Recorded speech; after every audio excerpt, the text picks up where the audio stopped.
الله أكبر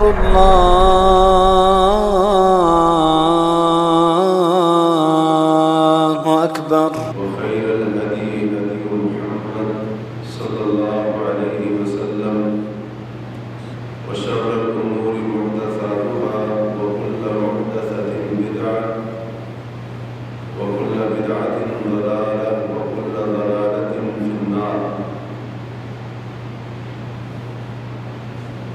سبحانك لا علم لنا إلا ما علمتنا إنك أنت العليم الحكيم. رب اشرح لي صدري ويسر لي أمري واحلل عقدة من لساني يفقه قولي واحلل عقدة من لساني يفقه قولي واحلل عقدة من لساني يفقه قولي. رب أعوذ بك من همزات الشياطين وأعوذ بك رب أن يحضرون.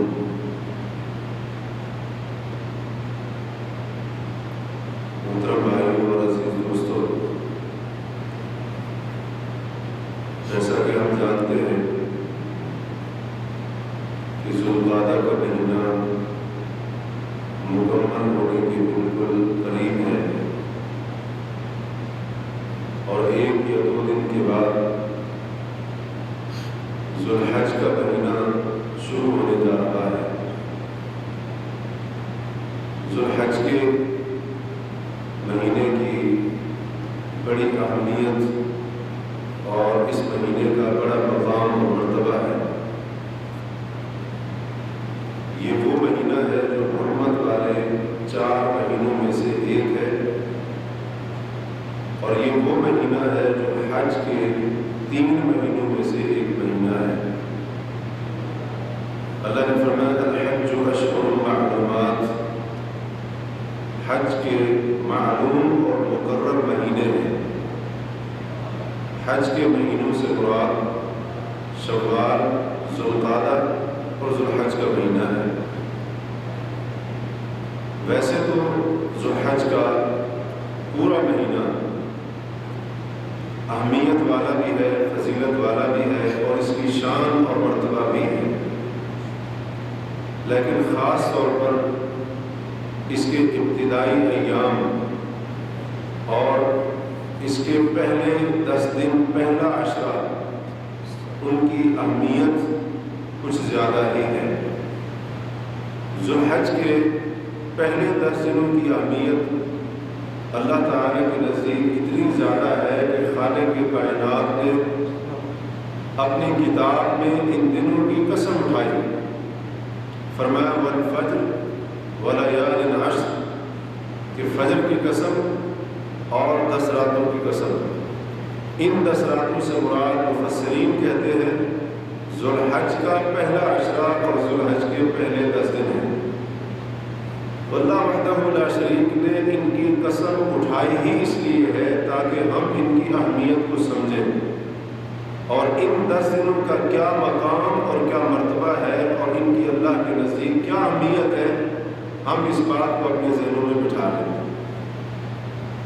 ان 10 دنوں کا مقام اور مرتبہ یہ ہے کہ علماء فرماتے ہیں پورے سال کے دنوں میں سب سے افضل دن ذوالحج کے پہلے 10 دن ہیں اور پورے سال کی راتوں میں سب سے افضل راتیں رمضان کے آخری عشرے کی راتیں ہیں.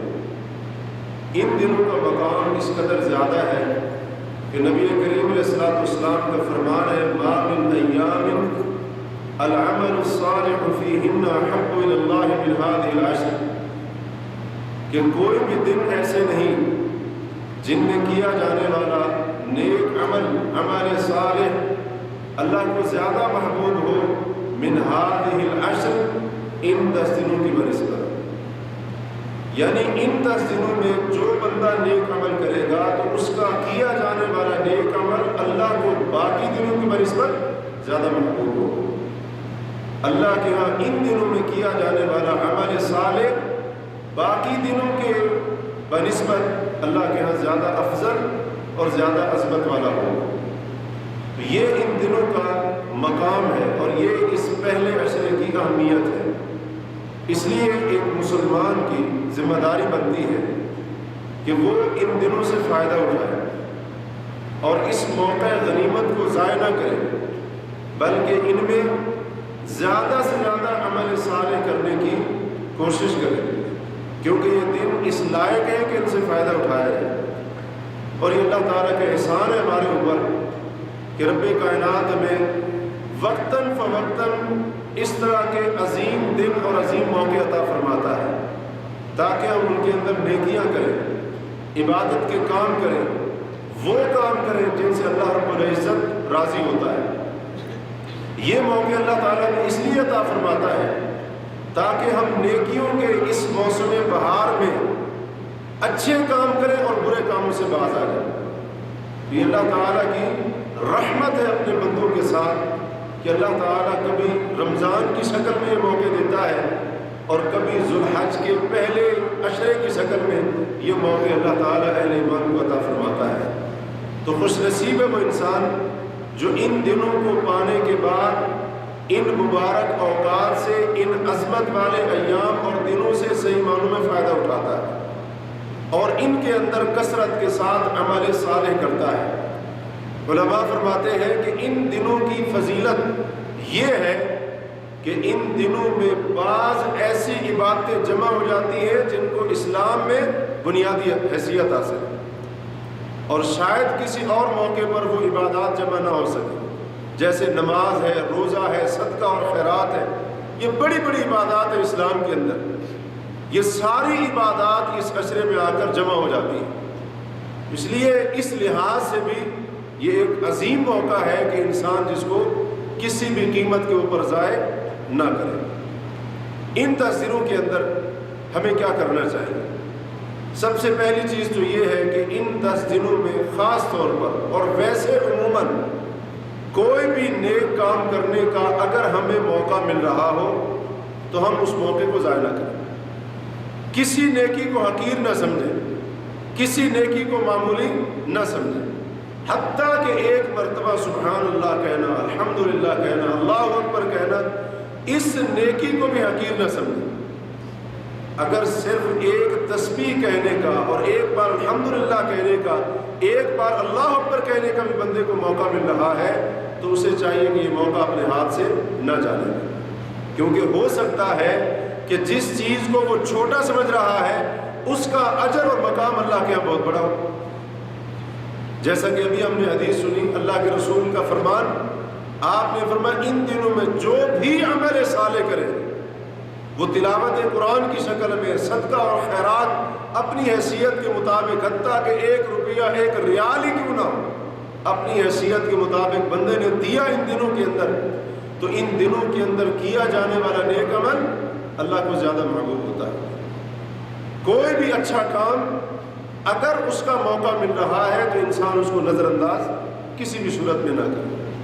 اور دوسرا کام جو اس عشرے میں ہونا چاہیے، جس کا اہتمام کیا جانا چاہیے، وہ ہے اللہ کا ذکر کرنا، کیونکہ اللہ تبارک و تعالیٰ نے ان دنوں میں بطور خاص اپنا ذکر کرنے کا بھی حکم دیا ہے۔ فرمایا اپنی کتاب کے اندر کہ معلوم دنوں میں اللہ کا ذکر کرو۔ معلوم دنوں سے مراد مفسرین کہتے ہیں ذوالحج کے پہلے 10 دن۔ تو ذوالحج کے پہلے 10 دنوں میں اللہ تعالیٰ نے ہمیں اپنا ذکر کرنے کا حکم دیا ہے، اور اس ذکر کے اندر خاص طور پر نبی کریم صلی اللہ علیہ وسلم نے 4 جملوں کا اہتمام کرنے کا حکم دیا ہے۔ مسند احمد کی ایک روایت میں ہے، جب نبی علیہ الصلوۃ والسلام نے ان دنوں کی فضیلت بیان فرمائی تو آپ نے ساتھ یہ بھی فرمایا کہ اے لوگو، ذوالحج کے ان 10 دنوں کے اندر بہت زیادہ تم سبحان اللہ، الحمدللہ، لا الہ الا اللہ اور اللہ اکبر کہو۔ تو نبی کریم علیہ الصلوۃ والسلام نے ان دنوں میں اللہ کے ذکر کے ان 4 جملوں کا اہتمام کرنے کا حکم دیا ہے، بلکہ آپ نے فَأَكْثِرُوا کہا ہے، یعنی کثرت سے یہ 4 جملے کہو، کثرت سے اللہ تعالیٰ کا اس طرح سے ذکر کرو۔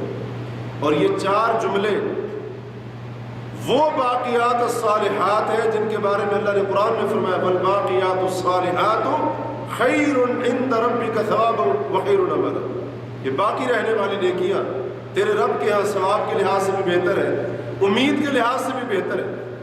تو یہ 4 جملے ان باقیات الصالحات میں سے، ان نیکیوں میں سے ہے جو کبھی ختم نہیں ہوں گی اور ان کا اثر باقی رہے گا، ان کا اجر بھی باقی رہے گا اور ان کا ثواب قیامت کے دن انسان کو اللہ تعالیٰ عطا فرمائے گا۔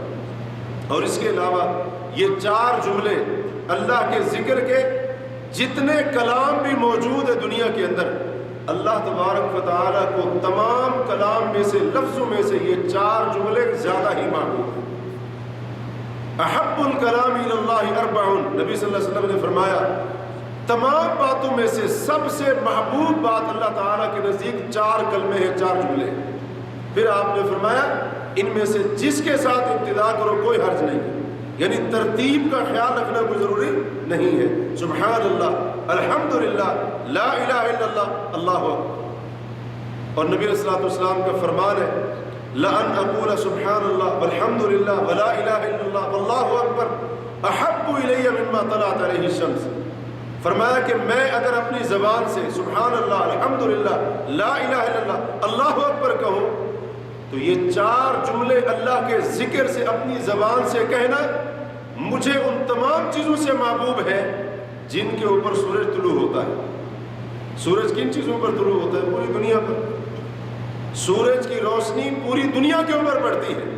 دوسرے لفظوں میں کہہ لیجئے اللہ کے رسول نے فرمایا کہ 4 جملے مجھے دنیا و ما فیہا سے زیادہ محبوب ہیں۔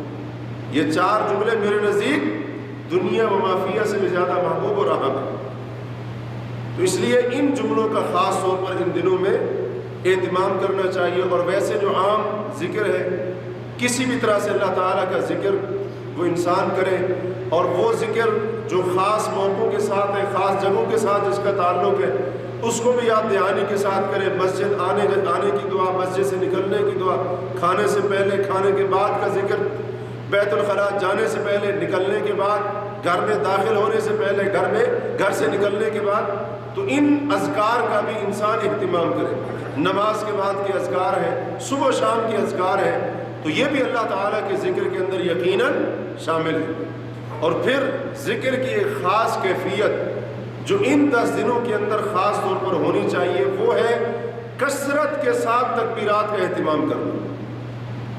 اللہ اکبر، اللہ اکبر، لا الہ الا اللہ، واللہ اکبر، اللہ اکبر وللہ الحمد۔ کثرت کے ساتھ تکبیرات کہنا۔ باقی اعمال کی طرح ہم لوگوں نے تکبیریں کہنا بھی چھوڑ دیا ہے، ہم لوگ ان چیزوں کا اہتمام نہیں کرتے، حالانکہ ہمارے اسلاف کتنا اس کا اہتمام کرتے تھے۔ 2 صحابہ کے بارے میں امام بخاری نے صحیح بخاری میں ذکر کیا ہے، حضرت عبداللہ بن عمر اور دوسرے حضرت ابو ہریرہ رضی اللہ عنہما۔ ان 2 صحابہ کے بارے میں ذکر کیا، کہتے ہیں کہ جب ذوالحج کا پہلا عشرہ شروع ہوتا تو یہ 2 صحابہ بازار کی طرف نکل جاتے اور وہاں جا کر بلند آواز سے تکبیریں کہتے۔ بازار میں جا کر بلند آواز سے تکبیریں کیوں کہتے؟ کیونکہ عام طور پر بازار میں بیٹھے ہوئے لوگ اللہ کے ذکر سے کچھ زیادہ غافل ہوتے ہیں، وہاں جا کر بلند آواز سے تکبیریں کہتے۔ جب لوگ ان کو اللہ اکبر پڑھتا ہوا سنتے تو کہتے بازار کے لوگ بھی ان کی تکبیروں کے ساتھ تکبیریں کہتے، حتیٰ کہ پورا بازار اللہ کی تکبیر سے گونج اٹھتا تھا۔ پورا بازار اللہ کی تکبیر کی صداؤں سے گونج اٹھتا تھا۔ تو یہ صحابہ کرام کا، ہمارے اسلاف کا حرص ہوتا تھا ان دنوں کے اندر تکبیرات کا اہتمام کر لینا۔ اور یاد رہے تکبیرات شروع ہوگی ذوالحج کا چاند نظر آتے ہی اور 13 ذوالحج کی غروب آفتاب تک۔ جس وقت بھی انسان کو موقع ملے، بندہ دکان میں ہے، ڈیوٹی پر ہے، مسجد میں ہے، مسجد سے باہر ہے، گھر میں ہے، اور اسی طرح سے اٹھا ہے، بیٹھا ہے، کسی بھی حالت میں جس حالت میں اللہ کا ذکر ہو سکتا ہو اور جس مقام پر اللہ کا ذکر ہو سکتا ہو، بندے کو چاہیے کہ کثرت سے ان دنوں میں تکبیرات کا اہتمام کرے، اللہ کی تکبیر اور بڑائی کو بیان کرے۔ یہ ہمارے اسلاف کا عمل رہا ہے۔ اور پھر اگر غیر حاجی ہے اس کے لیے مشروع یہ ہے، شریعت میں اس کے لیے یہ ہے کہ جب 9 ذوالحج کی فجر کی نماز کا وقت ہو، اس وقت سے لے کر 13 ذوالحج کے ختم ہونے تک فرض نمازوں کے بعد خاص طور پر ان تکبیرات کا اہتمام کرے گا۔ یعنی جیسے امام سلام پھیرے تو یہ جو ابتدائی اذکار ہیں، استغفر اللہ اللہم انت السلام منک السلام، ان کے کہنے کے بعد امام بھی مقتدی بھی فرض نماز کے بعد خاص طور پر اور ویسے عموماً ان تکبیرات کا بلند آواز سے اہتمام کریں گے۔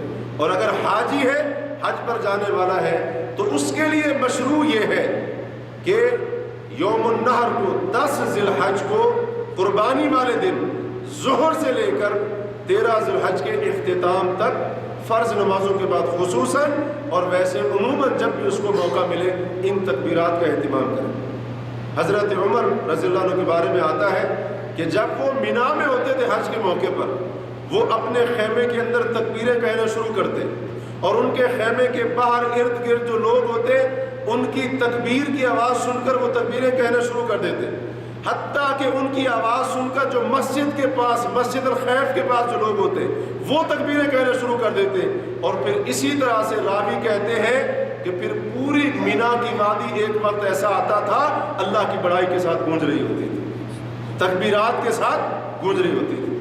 آج بہت سارے لوگ حج کرنے جاتے ہیں، لوگوں کی غیبتیں کرتے رہیں گے، جھوٹ بولتے رہیں گے، چغلیاں کرتے رہیں گے، فضول باتیں کرتے رہیں گے، لیکن تکبیر کہنے کی فرصت نہیں ملے گی، اللہ کا ذکر کرنے کی فرصت، حالانکہ مقدس مقامات پر ہے اور اللہ کے شعائر ہیں یہ مینا مزدلفہ، جہاں پر ایک حاجی کو بطور خاص ذکر کا اور تکبیرات کا اللہ کی بڑائی کا اہتمام کرنا چاہیے تھا، لیکن ہم لوگ وہاں جا کر بھی باز نہیں آتے، زبان سے گھنٹوں تک کافی دیر غلط باتیں نکلتی رہیں گی لیکن اللہ کی بڑائی کے جملے زبان ادا کرنا گوارا نہیں کریں گے۔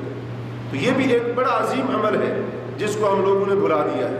ایک اور کام جو اس ذوالحج کے پہلے عشرے میں ہونا چاہیے، اس کا اہتمام کیا جانا چاہیے، وہ یہ کہ ان دنوں کے روزے رکھنا، پہلی ذوالحج سے لے کر ذوالحج کی 9 تاریخ تک۔ اگر کوئی شخص 9 کے 9 روزے رکھنے کا اہتمام کرتا ہے اچھی بات ہے، اگر طاقت ہے تو، اور اگر کسی کے رمضان کے قضا روزے رہتے ہیں، کسی عذر کی وجہ سے رہ گئے تھے مرد ہو یا عورت، ان دنوں میں اگر وہ قضا دیتا ہے تاکہ ان دنوں کی فضیلت بھی پا لے اور اس کے قضا روزے بھی ہو جائیں، یہ بھی اچھی بات ہے۔ اور اگر ان دنوں میں سوموار جمعرات کا دن آتا ہے، سوموار جمعرات کا روزہ رکھتا ہے، بڑی اچھی بات ہے۔ اگر یہ سب کچھ نہیں کر سکتا تو کم از کم ایک دن کے روزے کا اہتمام کرنا چاہیے۔ کون سا دن؟ 9 ذوالحج کا دن، یوم عرفہ کا دن۔ صحیح مسلم کی روایت، اللہ کے رسول سے پوچھا گیا، اللہ کے رسول جو بندہ 9 ذوالحج کا روزہ رکھے گا کیا ملے گا اس کو؟ آپ نے فرمایا مجھے اللہ کی ذات سے امید ہے کہ یہ 9 ذوالحج کا روزہ 1 سال گزشتہ اور 1 سال آئندہ ان سالوں کا گناہوں کا کفارہ بن جائے گا۔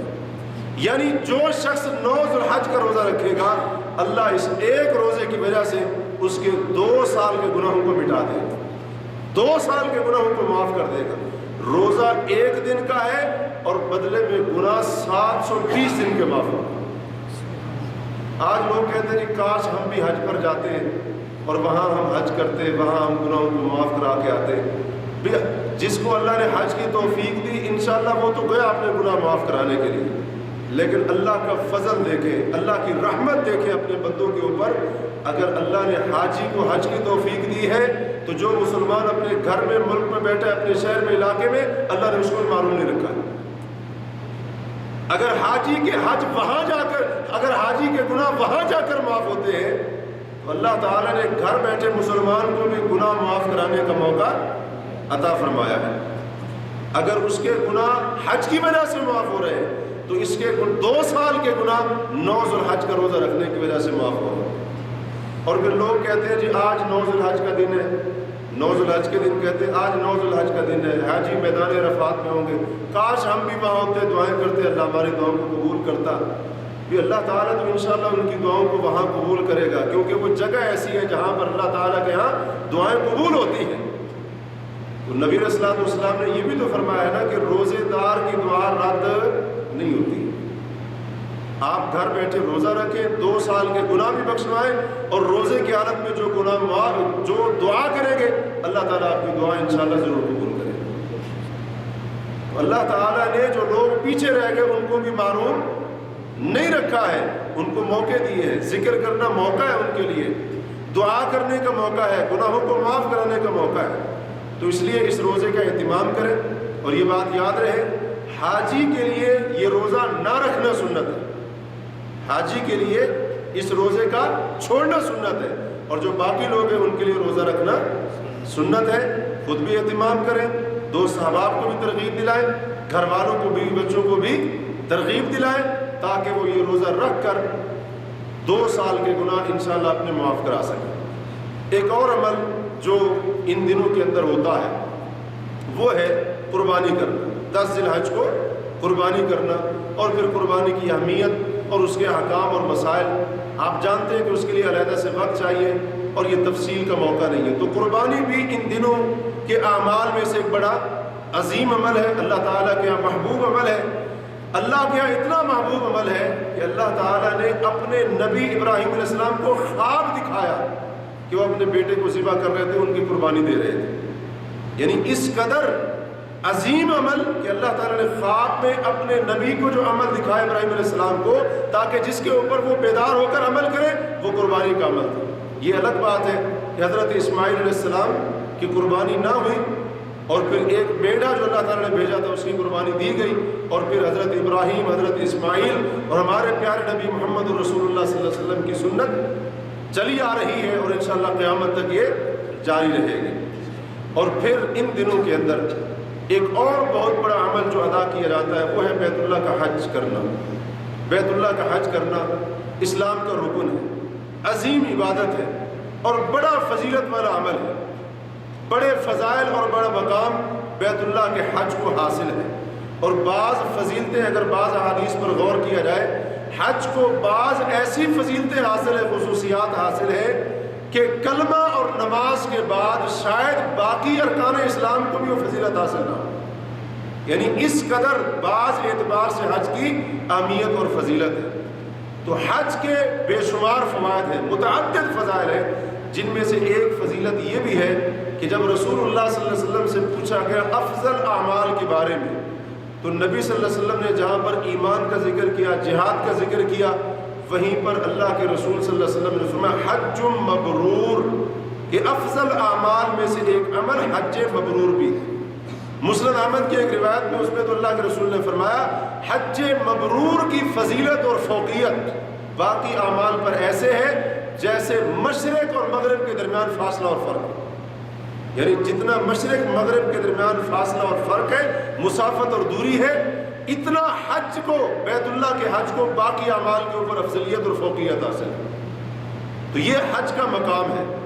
لیکن ہم نے اگر غور کیا ہو تو نبی صلی اللہ علیہ وسلم نے اپنے ان 2 فرامین میں صرف حج کا ذکر نہیں کیا ہے۔ کس کا ذکر کیا ہے جی؟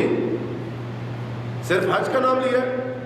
آپ نے فرمایا حج مبرور، ایک ہے حج کرنا، دوسرا ہے حج مبرور کرنا، دونوں میں فرق ہے۔ آج لاکھوں کی تعداد میں لوگ حج کرتے ہیں، لیکن حج مبرور شاید کسی کا ہوتا ہو۔ اور یہ تو آج کی بات ہے۔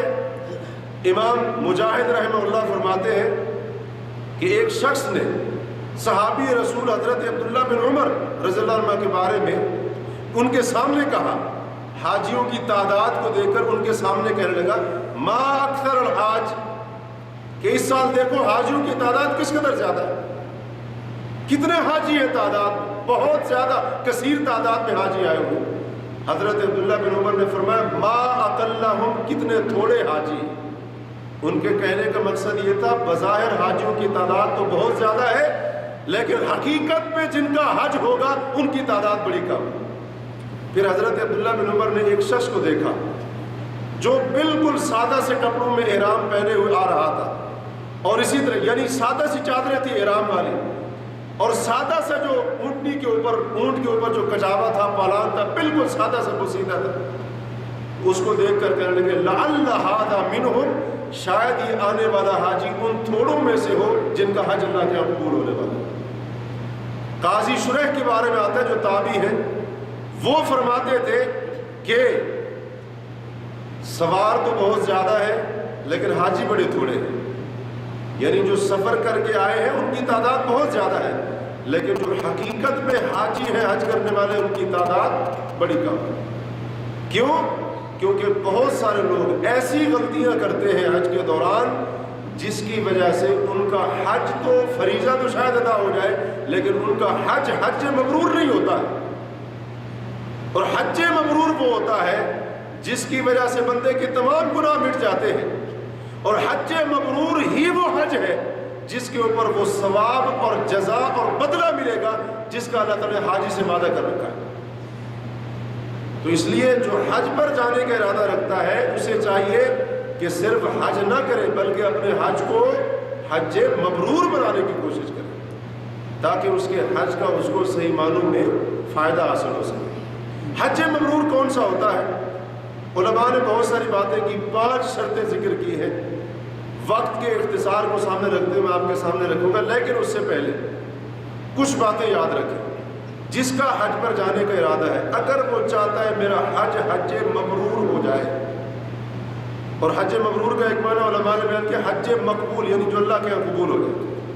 اگر کوئی شخص چاہتا ہے میرا حج مبرور ہو، حج مقبول ہو، میں اس طرح حج کروں کہ اللہ کے یہاں میرا حج قبول ہو جائے، تو اسے حج پر جانے سے پہلے کچھ چیزوں کی طرف توجہ دینی چاہیے۔ سب سے پہلی چیز، گزشتہ زندگی میں جتنے گناہ کیے ان سے سچی توبہ کریں۔ سچی توبہ کا معنی یہ ہے کیے پر شرمندہ ہو، جو گناہ کیا تھا اس کو چھوڑ دے۔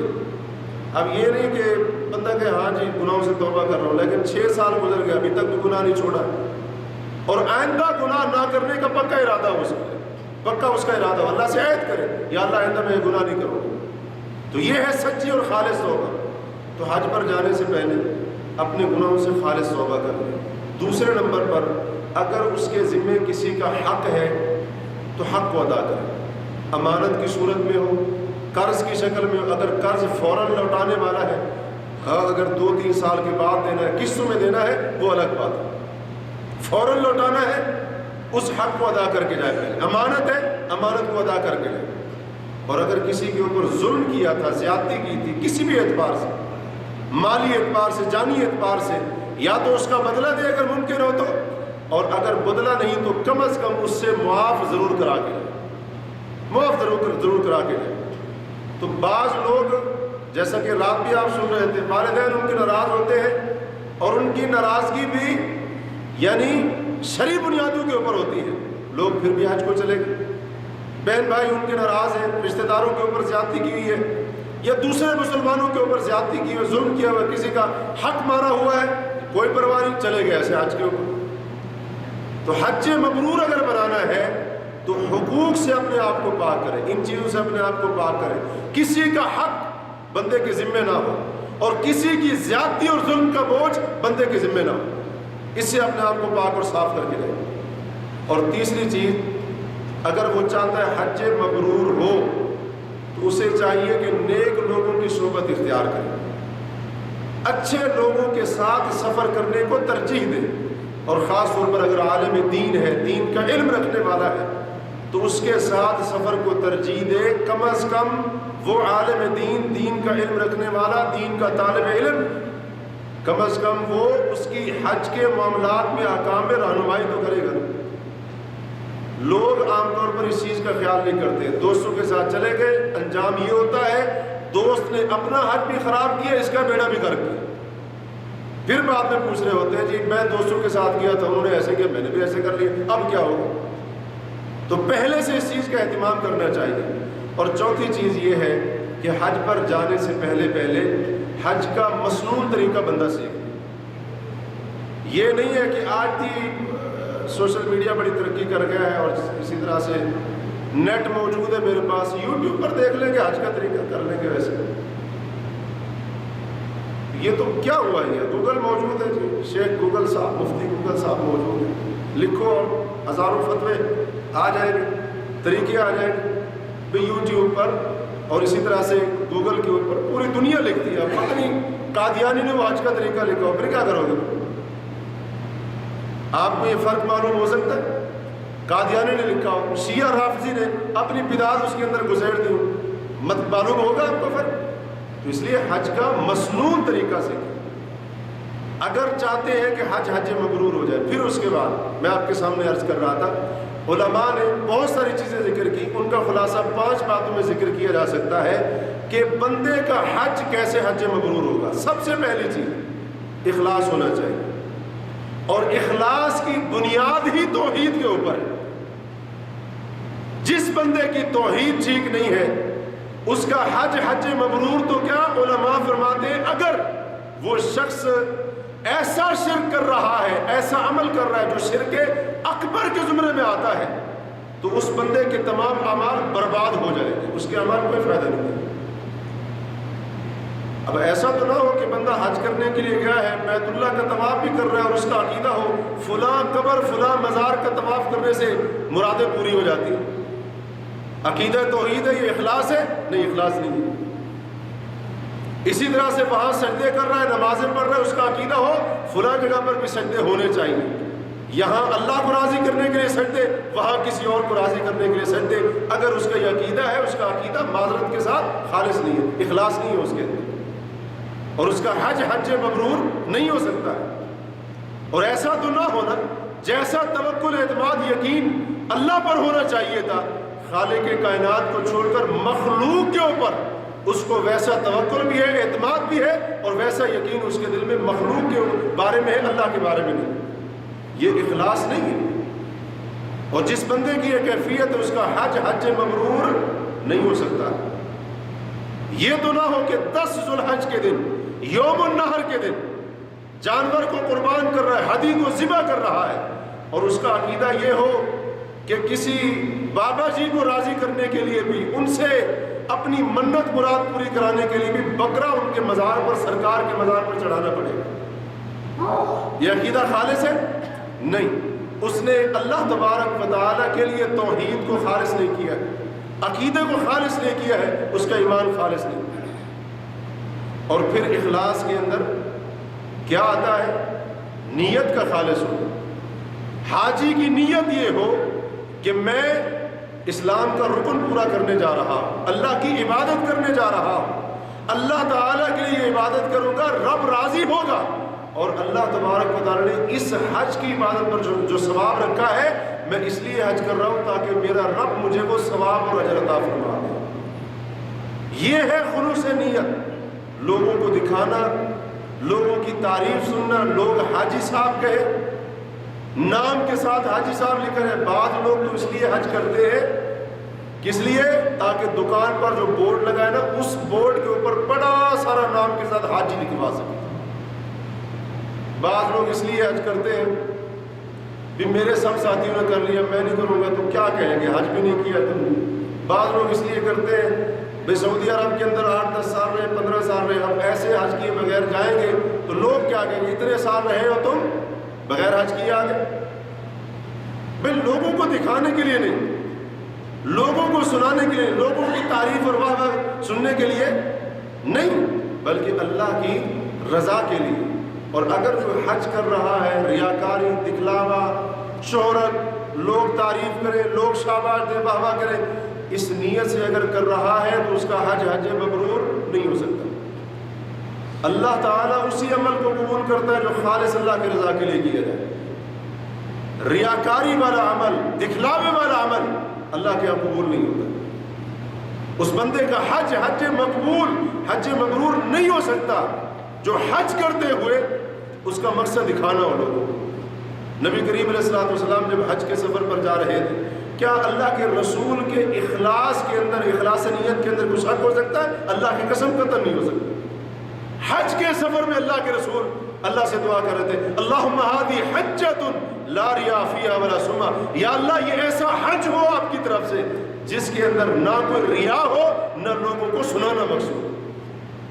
نبی کریم کے اخلاص کے اندر کوئی شک نہیں، لیکن آپ اللہ سے دعا کریں، یا اللہ اپنے نبی کے حج کو ایسا حج بنا دے جو شہرت ریاکاری سے پاک ہونا چاہیے۔ جب اللہ کے رسول یہ دعا کر رہے ہیں تو پھر ہم کون لوگ ہوتے ہیں؟ اس لیے بندہ اخلاص اپنے اندر پیدا کرے۔ اگر وہ چاہتا ہے میرا حج حج مبرور ہو۔ دوسرے نمبر پر اگر بندہ چاہتا ہے میرا حج مبرور ہو تو اسے چاہیے کہ نبی کریم صلی اللہ علیہ وسلم کی سنت کو اختیار کرے، اللہ کے رسول کی پیروی کرے، اللہ کے نبی کی اتباع کرے، جیسے اللہ کے رسول نے حج کیا ویسے وہ حج کرے۔ نبی صلی اللہ علیہ وسلم کا فرمان ہے خذوا عنی مناسککم، اے لوگو مجھ سے اپنے حج کے طریقے سیکھ لو، ہو سکتا ہے کہ اس سال کے بعد آئندہ سال میں حج نہ کر سکوں۔ اور واقعی ایسے اس لیے اللہ کے نبی صلی اللہ علیہ وسلم نے مختلف موقعوں پر اپنے حج میں مختلف موقعوں پر رسول کریم صلی اللہ علیہ وسلم نے صحابہ کرام کو خطبے دیے جن میں اللہ کے رسول نے صحابہ کو حج کے احکام سکھائے اور عملی طور پر صحابہ کو حج کر کے دکھایا، اور اسی حج کے دوران فرمایا خذوا عنی مناسککم، اے لوگوں مجھ سے اپنے حج کے طریقے سیکھ لو۔ حج ہو یا نماز ہو، روزہ ہو یا کوئی عبادت ہو، اگر اسے اللہ کے پیغمبر کے طریقے سے ہٹ کر کیا گیا تو اللہ تعالیٰ کے ہاں وہ عبادت قبول نہیں ہوگی۔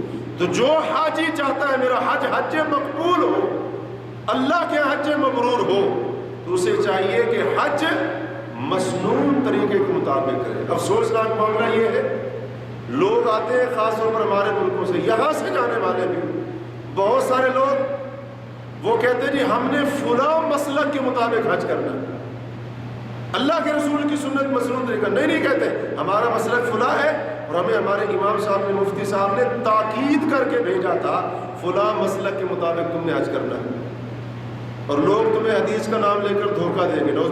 یہ باتیں کرتے ہیں لوگ، ان کے دھوکے میں نہ آنا، اپنے حج کو خراب نہ کرنا۔ یعنی جو بندہ کسی کو بتا رہا ہے حج کے اندر سنت کام یہ ہے، مسنون طریقہ یہ ہے، اگر اس کی بات کو مان لیا تو حج خراب ہو گیا، نعوذ باللہ من ذالک۔ یہ کیا ہے بھائی؟ تو بہت ساری اس کی مثالیں دی جا سکتی ہیں۔ ایک مثال یہ بھی ہے کہ ہمارے ہاں بعض لوگ ایسے ہیں جو کہتے ہیں حج کے دن جو کام ہے، 10 ذوالحج کے دن جو کام ہے، کنکری مارنا، قربانی کرنا، بال منڈوانا، اور پھر اس کے بعد طواف افاضہ کرنا، اور حج تمتع والا ہے تو اس کے اوپر سعی ہے، قران افراد والا اس نے پہلے سعی نہیں کی تھی اس کے اوپر بھی سعی ہے، تو یہ کام ترتیب کے ساتھ ہونے چاہیے، افضل ہے، بہتر ہے۔ لیکن بعض لوگ ہیں جو کہتے ہیں نہیں، ان کاموں کے اندر ترتیب واجب ہے۔ واجب کا معنی یہ اگر آگے پیچھے ترتیب ہو گئی تو دم دینا پڑے گا۔ جب ان کو کہا جاتا ہے اللہ کے رسول صلی اللہ علیہ وسلم کے زمانے میں اسی دن جب کئی صحابہ نے آ کر بتایا، مثلا کسی نے آ کر بتایا اے اللہ کے رسول میں نے پہلے بال منڈوا لیے، کنکریاں بعد میں ماری، تو اللہ کے رسول نے فرمایا افعل ولا حرج، تم نے جو کام پہلے کرنا تھا بعد میں کیا، جو بعد میں کرنا تھا پہلے کر لیا، اب تم جو کام ترتیب الٹ پلٹ ہو گئی تم کام کر لو، ولا حرج، کوئی گناہ نہیں ہے، کوئی حرج نہیں۔ اللہ کے رسول نے تو فرمایا کوئی حرج نہیں ہے۔ اگر دم واجب ہوتا ترتیب آگے پیچھے کرنے سے اللہ کے رسول بتا دیتے وہاں پر، لیکن وہ کہتے ہیں نہیں، ہمارا مسلک یہ کہتا ہے ترتیب آگے پیچھے ہوگی دم دینا پڑے گا۔ حدیث سنت کہتے نہیں، ہمارا مسلک ایسے کہتے ہیں۔ بہرحال اور بھی بہت ساری باتیں ہیں، سنت کے مقابلے میں بدعت ہے، یہ نہ ہو کہ انسان سنت کا پتہ نہ ہو اور بدعت والے کام کر رہا ہو۔ اور جو بندہ حج کے دوران بدعات کا ارتکاب کرتا ہے، رات بھی کچھ باتیں آپ نے سنی تھی، اور جناب پتھروں کو چوم رہا ہے، ہاتھ لگا رہا ہے، درختوں کو جو ہے نا چوم رہا ہے، تبرک کی نیت سے ثواب ہوگا، ان کے سائے کے نیچے بیٹھنے سے ثواب ہوگا، فلاں پتھر کو ہاتھ لگانے سے ثواب ہوگا، تو اگر ثواب کی نیت سے ایسے کر رہا ہے تو وہ بدعت کا ارتکاب کر رہا ہے، اور شاید اس کا حج اللہ کے حج مبرور نہ ہو، کیونکہ وہ بندہ سنت کے مقابلے میں کسی اور چیز کا اہتمام کر ارتکاب کر رہا ہے۔ اور تیسری چیز حج مبرور کے لیے جو ہونی چاہیے وہ یہ کہ حاجی کو چاہیے واجبات کو ادا کرے، واجبات کی پابندی کرے۔ واجبات ایک تو وہ واجبات ہوتے ہیں جو حاجی غیر حاجی تمام کے لیے ضروری ہوتے ہیں، جیسا کہ اللہ کی تعظیم کرنا، اللہ کے شعائر، شاعر سے مراد اللہ کے دین کی نشانیاں، بیت اللہ جن میں آتا ہے، حرم آتا ہے، احرام کی حالت ہے، ہدی قربانی کا جانور ہے، اور اسی طرح سے مینا، مزدلفہ، عرفات، یہ سب شاعر اللہ ہے۔ تو اللہ کی تعظیم کرنا، شاعر اللہ کی تعظیم کرنا حاجی غیر حاجی تمام کے اوپر ضروری ہے۔ لیکن حاجی کے لیے ان کی پابندی کرنا زیادہ ضروری ہو جاتا ہے. نمازوں کو ادا کرنا یہ صرف حج کے ساتھ خاص ہے. نماز پورا سال فرض ہے. اسی طرح سے زکوٰۃ دینا. اب کئی لوگ ہوتے ہیں زکوٰۃ ان پر فرض ہو چکی ہوتی ہے, زکوٰۃ دی نہیں لیکن حج کرنے آ گئے. بھی پہلے جو فرائض ہیں, دیگر فرائض, ان کو تو تم ادا کرو. اور نماز کے معاملے میں آپ میں سے جس نے حج کیا ہے, بہت سارے لوگوں کو آپ نے دیکھا ہوگا نماز نہیں پڑھتے, وہاں جا کر بھی نماز نہیں پڑھتے. حج مبرور ہوگا, ہو سکتا ہے ان کا حج مبرور نہ ہو. اور اسی طرح سے لوگوں کے ساتھ احسان کرنا, اچھا سلوک کرنا, ان کو تکلیف نہ دینا, ضرورت مند کی مدد کرنا, بھوکے کو کھانا کھلانا, راستہ بھٹک کر راستہ دکھانا ان کو, یہ احسان کے اندر آتا ہے. جو احسان مسلمانوں کے ساتھ کرنا واجب ہے, یہ سب اسی کے اندر آتا ہے. تو یہ عام واجبات ہیں. حاجی سے بھی مطالبہ ہے, غیر حاجی سے بھی مطالبہ ہے. اور بعض واجبات ایسے ہیں جو خاص حاجی کے لیے ہیں, اور ان کی 2 قسمیں ہیں. ایک کو کہتے ہیں حج کے ارکان, اور وہ 4 ہیں. حج کی نیت کرنا, میدان عرفات میں ٹھہرنا, طواف افاضہ کرنا, اور حج کی سعی کرنا. یہ ارکان ہیں, ان میں سے ہر ایک رکن ہے. اگر بندہ بھول کر بھی چھوڑ دے گا اس کا حج نہیں ہوگا. اور اس کے علاوہ باقی 7 کام ہیں وہ حج کے واجبات کہلاتے ہیں. اگر کسی نے لا علمی کی وجہ سے, بھولنے کی وجہ سے چھوڑ دیا تو اگر کرنا ممکن ہو تو کر لیں, نہیں تو اس کے اوپر ایک دم ہوگا اور اس کا حج صحیح ہوگا. تو لوگ اس معاملے میں بڑی کوتاہی کرتے ہیں. میقات سے احرام نہیں باندھا, جی ہم دم دے دیں. 11-12 کی راتیں مینا میں ٹھہرنی واجب تھی, جی ہم دم دے دیں. میدان عرفات سے بغیر کسی عذر کے غروب آفتاب سے پہلے چل پڑے, جی ہم دم دے دیں. مزدلفہ کی رات, 10 کی رات جو مزدلفہ میں ٹھہری تھی, نہیں ٹھہرے وہاں پر, ہم دم دے دیں. بھی اللہ آپ کے دم کا, آپ کے پیسوں کا محتاج ہے. اگر کوئی شخص جان بوجھ کر کسی واجب کو چھوڑ رہا ہے وہ گناہگار ہو رہا ہے. فدیہ تو اس کے اوپر ہے, دم تو اس کے اوپر ہے, لیکن گناہگار بھی ہو رہا ہے. اور عمدن جان بوجھ کر ایسا کرنے کی وجہ سے علماء کہتے ہیں ہو سکتا ہے اس کا حج مبرور نہ ہو. حج اس کا حج مبرور نہ ہو. بڑی کوتاہی ہے اس سلسلے میں لوگوں کے اندر. اور چوتھی چیز یہ ہے کہ محرمات سے بندہ بچے. وہی بات ہے, محرمات ایک تو عام محرمات ہے, ایک عام حرام چیزیں ہیں جن کو حاجی غیر حاجی جن سے تمام کو بچنا ہے. نظر کا غلط استعمال ہے, جھوٹ بولنا ہے, غیبت کرنا ہے, چغلی کرنا ہے, لعنت بھیجنا ہے کسی کے اوپر, کسی کا مذاق اڑانا ہے, کسی کو تکلیف پہنچانا ہے, یہ سب کے سب حرام کام ہے. حج کے علاوہ بھی حرام ہے, لیکن حج کے اندر ان کی حرمت زیادہ بڑھ جاتی ہے. اب کئی لوگ ہوتے ہیں حج کر رہے ہیں, حالت احرام میں نظر ان کی بھٹک رہی ہے, نظر کا غلط استعمال کر رہے ہیں, زبان کا غلط استعمال کر رہے ہیں. ایسا نہیں. اذیت دینا کسی کو, مسلمانوں کو تکلیف پہنچانا ہر حال میں حرام کام ہے, لیکن حج کے اندر اس کا کچھ زیادہ اخلال کرنا چاہیے, اس سے زیادہ اجتناب کرنا چاہیے. اور کچھ محرمات ایسی ہیں جو خاص حج کی وجہ سے حرام ہو جاتی ہے, جن کو ممنوعات احرام کہا جاتا ہے, جس کے اندر خوشبو لگانا, سلا ہوا کپڑا پہننا, اور اسی طرح سے ناخن بال کاٹنا وغیرہ, جیسا کہ آپ نے سنا ہو. تو محرمات سے اجتناب بھی. وہی بات ہے, بعض لوگ محرمات سے بچنے میں سستی کرتے ہیں اور کہتے ہیں جی ہم دم دے دیں گے, فدیہ دے دیں گے, روزے رکھ لیں گے, مسکینوں کو کھانا کھلا دیں گے. اللہ تبارک و تعالیٰ آپ کے مال کا, دم کا, فدیے کا محتاج نہیں. اللہ آپ سے یہ چاہتا ہے کہ آپ اس عبادت کو ویسے ادا کریں جیسے اللہ نے مطالبہ کیا. اور یہ بھی اللہ کی بڑی رحمت ہے کہ بعض کاموں کے کرنے کی وجہ سے ایسا نہیں ہوتا کہ حج سرے سے باطل ہو گیا. اگر اللہ چاہتا تو ایسا کر سکتا تھا, کوئی اس سے پوچھنے والا نہیں تھا. لیکن اللہ تبارک و تعالیٰ انسان کی کمزوری کو جانتا ہے, انسان کی فطرت کو جانتا ہے, اس لیے اللہ تعالیٰ نے بعض کاموں کی وجہ سے اگر وہ کام کر لیے یا نہیں کیے تو پھر ان کے اوپر اللہ نے فدیہ رکھا ہے تاکہ اس غلطی کی تلافی ہو سکے. اور 5واں اور آخری کام, اگر کوئی چاہتا ہے میرا حج مبرور ہو تو جس مال سے حج کر رہا ہے وہ مال حلال کا ہونا چاہیے. سود سے پیسہ اکٹھا کیا, حج کرنے آ گئے, رشوت سے پیسہ اکٹھا کیا, حج کرنے آ گئے, لوگوں کے حق مارے ہوئے اور لوگوں کا مال ہڑپ کیا ہوا, لوگوں کا مال جو ہے نا وہ اپنے قبضے میں کیا ہوا, اس کے ساتھ حج کرنے آ گئے. حج مبرور نہیں ہوگا. نبی صلی اللہ علیہ وسلم کا فرمان ہے ان اللہ طیب لا یقبل الا طیبا, اللہ پاک ہے, پاک کے سوا کسی چیز کو قبول نہیں کرتا, اللہ حلال کو ہی قبول کرتا ہے. ایک عربی شاعر کہتا ہے اذا حججت بمال اصله من سحت فما حججت ولكن حجت العير، کہ اے حاجی اگر تم نے ایسے مال سے حج کیا جس کی اصل حرام کمائی سے تھی، تو کہتے ہیں فما حججت، تو نے تو حج نہیں کیا ہے، ولكن حجت العير، لیکن تیری سواری اور اونٹنی کا حج ضرور ہوگا، یعنی تیرا حج حج مبرور نہیں ہوا۔ جس سواری کو اونٹنی کو ساتھ لے کر گیا اس کا حج تو شاید ہو گیا ہو، لیکن تیرا حج نہیں ہوا۔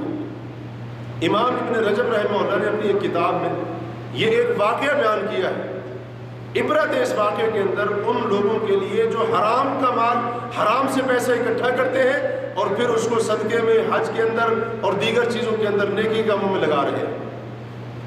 فرماتے ہیں کہ مکہ کے راستے میں ایک شخص فوت ہو گیا، تو لوگوں نے قبر کھود کر اس کو دفن کر دیا، اور جو قبر کھودنے کا آلہ اوزار تھا، کلہاڑا تھا یا کدال تھی، جو بھی چیز تھی، وہ قبر سے نکالنا بھول گئے۔ بعد میں یاد آیا، اس کی قبر کی مٹی کو ہٹایا تو کیا دیکھتے ہیں، جس مردے کو انہوں نے دفنایا تھا اس مردے کا سر، اس کی گردن اس کدال اور کلہاڑے کے سوراخ کے اندر داخل ہو گئی۔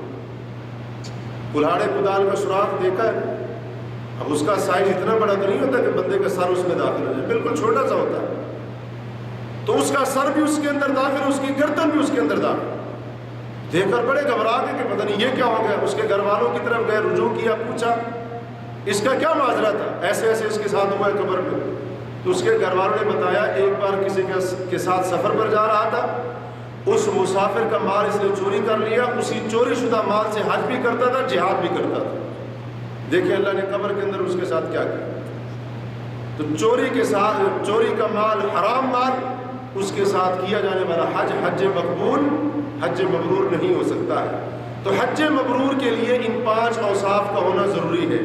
جو بندہ حج مبرور کرے گا، جیسا کہ ہم نے پہلے بھی کہا، وہ بندہ ہے جس نے حج مبرور کیا، وہ اس طرح گناہوں سے پاک ہوگا جیسے اس کی ماں نے اس کو آج جنم دیا۔ صرف حج ہی نہیں، حج مبرور کرنے والا، یہ بشارت اس کے لیے، وہ حج گناہوں کو ختم کرتا ہے جو حج مبرور ہو۔ اور حج مبرور جو ان اوصاف شرائط کو سامنے رکھ کر کیا جائے، اس کا بدلہ رسول اللہ صلی اللہ علیہ وسلم نے فرمایا والحج المبرور لیس لہ جزاء الا الجنہ، حج مبرور کی جزا اللہ کے ہاں جنت کے سوا کچھ ہے ہی نہیں۔ اللہ نے حج مبرور کا بدلہ صرف جنت ہی رکھی، لیکن یہ کب ملے گا؟ جب ہم حج صرف حج کریں گے یا حج مبرور کریں گے؟ جب ہم حج مبرور کریں گے اور اس کے اوصاف میں نے آپ کے سامنے رکھے۔ اللہ تبارک و تعالیٰ سے دعا ہے کہ اللہ تعالیٰ ہمیں ذوالحج کے پہلے عشرے سے ہمیں صحیح معنوں میں فائدہ اٹھانے کی توفیق عطا فرمائے، اور ان میں کثرت کے ساتھ نیک اعمال کرنے کی توفیق دے۔ اور جو لوگ حج پر جانے کا ارادہ رکھتے ہیں، تیاری کر رہے ہیں، اللہ تعالیٰ ان کی مدد فرمائے، ان کو توفیق عطا فرمائے اور ان کے لیے آسانیاں فرمائے تاکہ وہ اس عظیم عبادت اور فریضے کو ادا کر سکیں۔ اللہ تبارک و تعالیٰ کہنے سننے زیادہ ہمیں عمل کرنے کی توفیق عطا فرمائے۔ اقول قولی ھذا واستغفر اللہ لی ولکم، سبحانک اللہم وبحمدک، اشہد ان لا الہ الا انت، استغفرک واتوب الیک۔